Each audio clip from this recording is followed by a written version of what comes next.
Okay, so I'm coming home from the lodge the other night, and this guy's heading at me with his high beams on. So I flick my high beams a couple of times, but he keeps drilling into my eyeballs like laser surgery. I couldn't see where I was going. Luckily, nobody was hurt, except the postal system. I figure that guy didn't dim his lights because he wasn't affected by my puny high beams. So I'm gonna fight fire with a flamethrower. I'm gonna add these babies to the possum band. I got them from the Port Asbestos Arena. Now that hockey's on strike, all they got going on is line dancing, and they're afraid if it's too bright, it'll just look like a bunch of old fat people playing hopscotch. You just mount those on a piece of waterproof plywood. I got this one just up the road.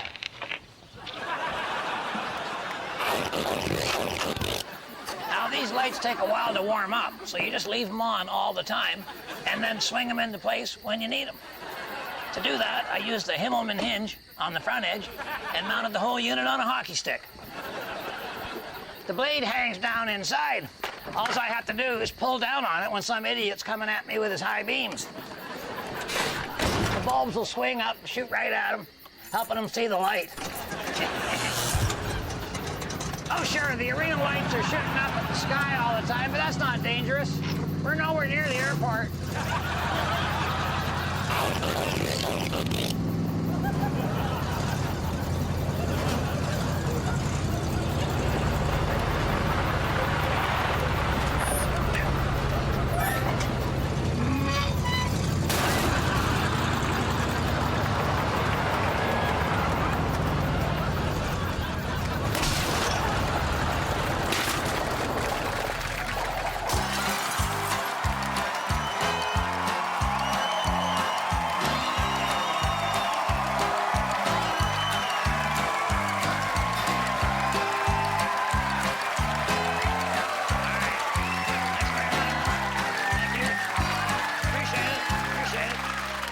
Big week up at the lodge this week. Harold's been pushing us all to get these fancy cellular phones, so I found a deal. I got enough for everybody. I don't know if I'm too excited about having a cell phone, but I figure if it gets annoying, it's small enough that I can throw it farther than my ears can hear.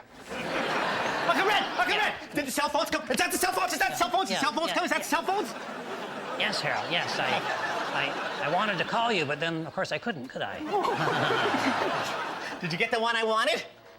Pretty much, yeah. Yeah, with the caller ID and the caller forwarding and the call waiting and, and the personalized ring and the text messaging and the video capabilities. You get that? Pretty much, yeah, pretty much that, yeah. Did you not get the exact American model that I specified? No, I didn't, Harold. Harold, $300 for a phone? I can get a station wagon for that kind of money. And I don't have to call anybody. I just drive over. You want to know what I paid for these babies, Harold? Nothing. Zero. Nice catch. It's a box of cereal. Yeah, all different kinds of cereal. Every one comes with a free cell phone inside. Nut flakes. You should talk. You're so naive, it's embarrassing sometimes. Of course the cell phone's free. It's the activation fee and the time rate that they're gonna charge so much on. There's gonna be no savings. I'm not gonna activate my phone, Harold. Instead of using their cellular towers to relay my calls, I'm just gonna boost my phone signal by using stronger batteries. Now, let's see. What kind of cereal should I get? Well, you have trouble making outgoing calls. Maybe we should try the All brand.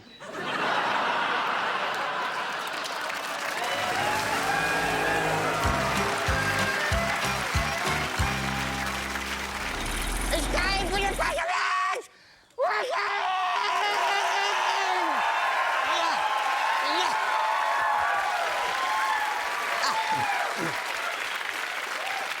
Tonight's winner will receive a complimentary dinner for two at the Nurk and Fingal pub. Enjoy traditional English fare such as fish and chips made with real English fish, sausages and chips made with real English sausage, and shepherd's pie made from real shepherds. Real English shepherds?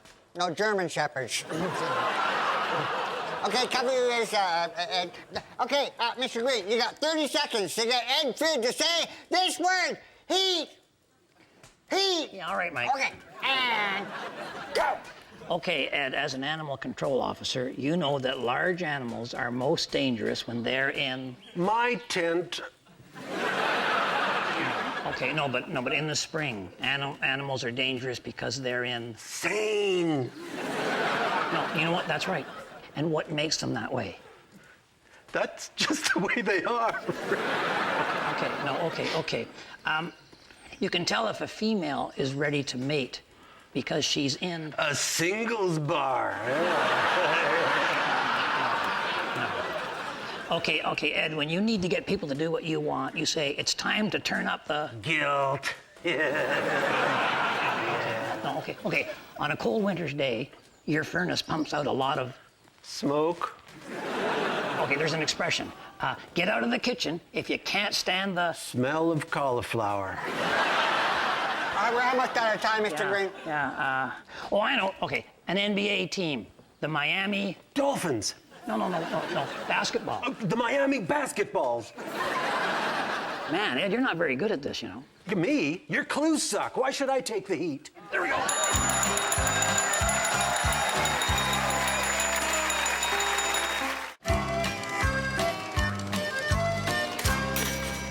It's time for Harold's Hobby House, where we examine more than the hobby, more importantly, the hobbyist. And tonight's guest is Mr. Edgar Montrose. And Edgar, I understand that you are a hobbyist? Oh, no, Harold, I'm Presbyterian.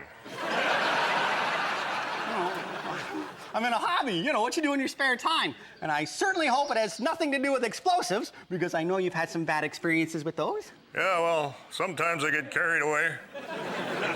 Sometimes buildings get carried away. But not my hobby. I have a gentle, creative hobby. Oh, excellent. Oh, that's perfect. That's exactly what I was hoping for. You know, an example of a hobby that shows the balance in one's life. Gosh, I wish that was interesting. I love trains, Harold. Oh, trains. And what is it specifically that you love about trains? I love the way they flatten stuff. Yes! Oh, yeah, like coins and stuff, right? Like Oh, tut, Harold. Coins are for amateurs. How about a wristwatch? Now, this is art. I call it A Train on Time. Very rare. That's cool, Edgar. I also tried other items, like a stapler. Wow, that's a stapler. I tried one without opening it up, but it was too tall and tapered. So when the big steel wheel hit it, it shot out like a bullet right through the windshield of an approaching passenger train. Hey, I saw that on the news. Yeah? Everybody's fine, as far as I know. Oh, yeah.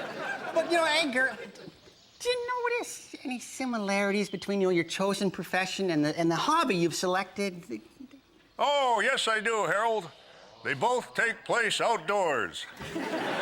Even if I start my explosive work indoors, well, it doesn't stay there very long. Not really, no. But, you know, I was talking more about the destructive component of each. You know, I find it very disturbing. It's a small world, Harold, and it's getting smaller. I create space. Edgar, I'm just a little concerned about the message we're sending out to our viewing audience, you know, particularly our younger viewers, you know, because you do dangerous things. Oh, all right. All you kids out there, don't be blowing stuff up and don't be putting things on the railroad tracks. It's very dangerous. Especially if you stand too close.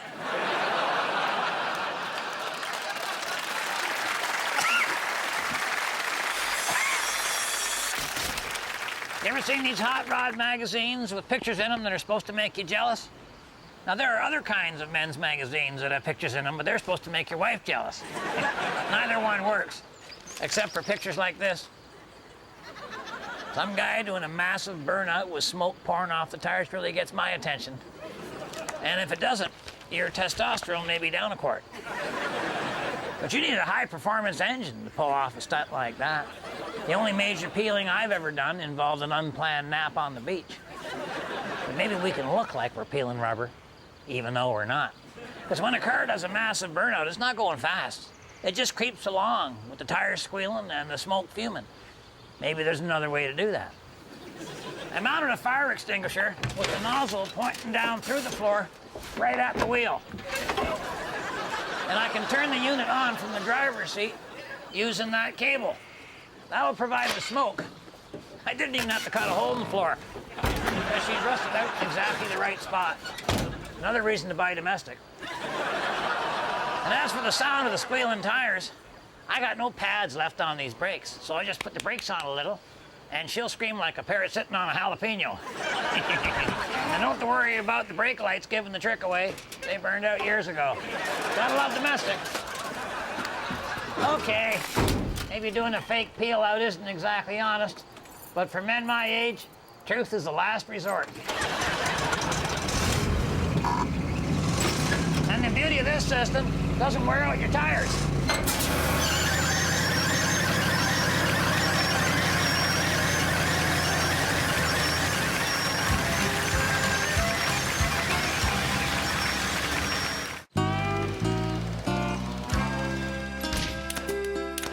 You know, after 39 years of marriage, I've learned one thing, which puts me ahead of most guys. If you and your wife want your marriage to survive the long haul, you gotta argue. I don't mean yelling and screaming and acting like a big baby. Leave that to your elected representative. I mean the simple act of actually telling your spouse what's bugging you, rather than laying on a thick layer of sarcasm. For instance, instead of your wife asking you not to leave your stuff on the floor, she'll say, "Hey now, there's an interesting place to keep your underwear." Or like, instead of asking for your help with the dishes, she'll say, "Are you sure you can hear the ball game over all this running water?" But guys are no better, except that men tend to do it with actions rather than words. A guy won't say, "I'd rather be golfing than visiting your mother." He'll just carry his golf bag around on his back the whole trip. Hey, do yourself a favor. Lay off the sarcasm when you're talking to your spouse. You may just find yourself saying, "Gee, Red, that was really good advice." For once. Remember, I'm pulling for you. We're all in this together. Don't put off getting your septics pumped. You can pay me now, or you can pay me through the nose later. Rothschild Sewage and Septic Sucking Services.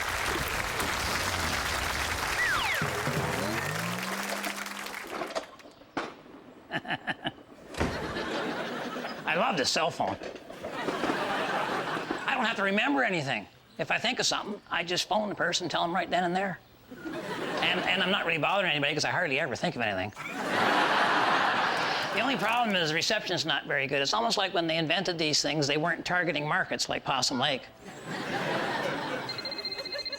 Excuse me. Hello? Hello? Hello? Can you hear me? Hey, Red? Is that you, Winston? No, Red, it's me, Winston. Hang on a sec, you're breaking up a little bit. There, that's better. Red, where are you? Good, thanks. Are you at the lodge? No, I'm fine. It was just gas.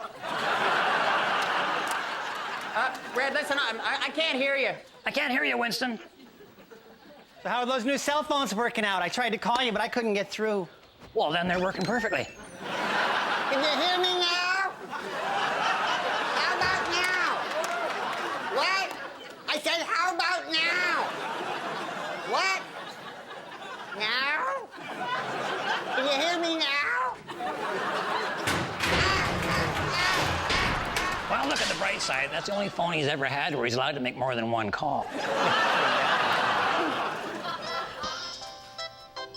I'm getting a call. Oh, my gosh. I thought the ice cream truck had pulled up. Hello? What? What? What? What? What? It's Dalton. I think he said there's an emergency. What? Dalton? Oh, what? Okay, I got it. What was it? Not sure. He either said he knows there's a meeting and he has to beg off, or his nose is bleeding and his leg fell off. Oh, look, he's sending you a text message. S-H-I. Don't like where this is going. RT, shirt. Shirt on fire. What? Shirt on fire! His shirt's on fire! Come on, Uncle Red, let's go. We'll go down there and help him. Yeah, okay, this is good. He must be down at the store, okay? So Okay. the whole store could be burning, you know. Okay. Should we get another fire extinguisher? Yeah. No, I think we're good. Sorry, my bad. Dalton had asked Ed and Mike to meet him up behind the lodge. He'd put some mats out there. Some kind of, I don't know, it was an exercise or some sort of a spiritual experience he had. I wasn't quite sure, but there looks more like maybe a fitness thing and not a minute too soon. But Dalton has something going on under that shirt. You see stuff like that, you don't know whether to comment or, you figure he's got to be aware of it, but of course Ed felt he had to point out there was some sort of an aberration there. Dalton seemed productive, and then they see what's happening. This is the instructor arriving, and boy, things are looking up, aren't they? Yeah. Oh, yeah. Guys look great. Dalton's happy to meet her, and oh boy, I don't know if I want to. Oh, okay. Just yeah. Okay. Oh boy. Oh yeah. Yeah.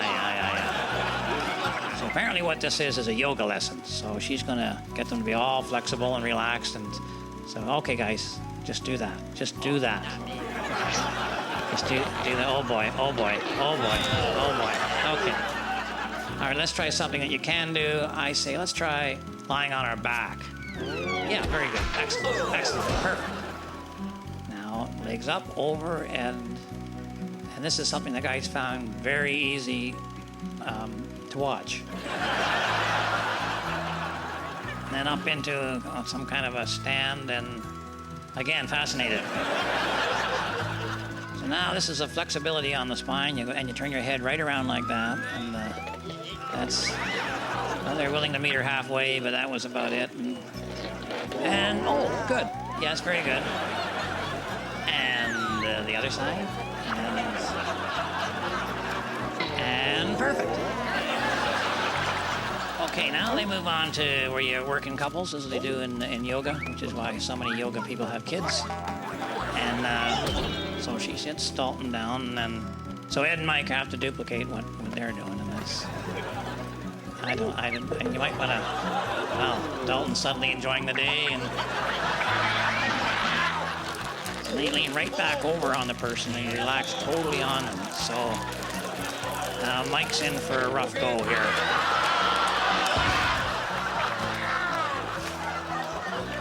Now this is an interesting position. You put your toes together, and then you bring your feet up in between your arms, and it's a very elegant look. And isn't that great, eh? And that doesn't go so well. Now this is almost like a Cirque du Soleil thing, where you get up and support the weight of your partner, and she arches her back. And this is, I don't look out, This is why we have socialized medicine in this country. So they're trying to, can't seem to break them up, and you do what you gotta do when you get. There we go. Okay. What were you guys thinking? Anyway, I guess that pretty much brought the yoga lesson to a close, and I don't think you guys are going to see her anytime soon. Just relax.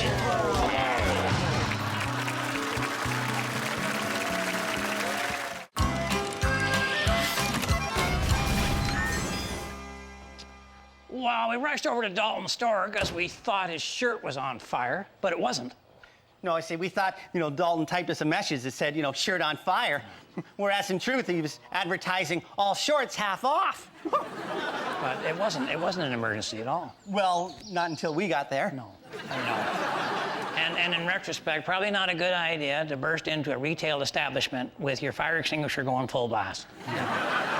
Took that one lady customer over an hour for her leg to thaw. Yeah.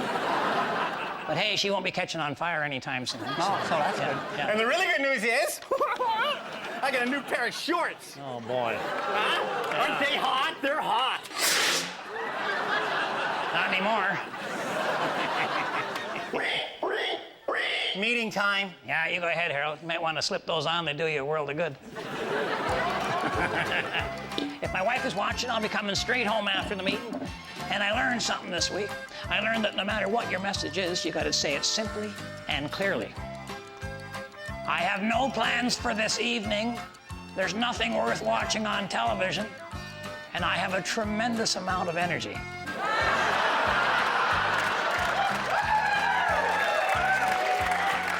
And no, I don't feel like moving furniture. To the rest of you, thanks for watching. On behalf of myself and Harold and the whole gang up here at Possum Lodge, keep your stick on the ice.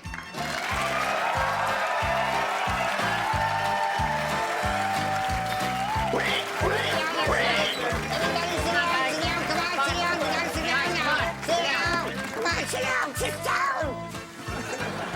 All right? Quando, Omni, Flunkus, Moritati. Sit down. Bow your heads for the man's prayer. I'm a man. I can change if I have to, I guess. All right, men. Harold apparently has something to say. Harold?